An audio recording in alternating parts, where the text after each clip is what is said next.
ગુજરાત પર મંડળાઈ રહ્યો છે વધુ એક ખતરો. હવામાન વિભાગે આગાહી કરી છે.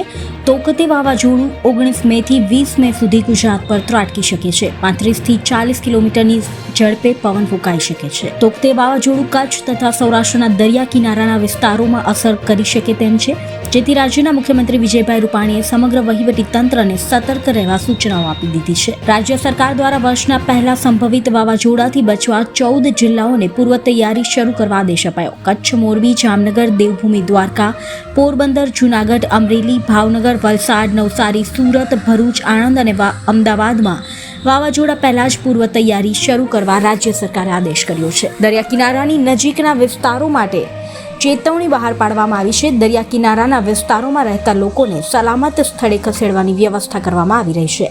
દરેક લોકોને સલામત આશ્રય સ્થાન મળી રહે તે વ્યવસ્થા કરવા અંગે જણાવવામાં આવ્યું છે અને માછીમારોને દરિયો ન ખેડવા અંગે કહેવામાં આવ્યું છે.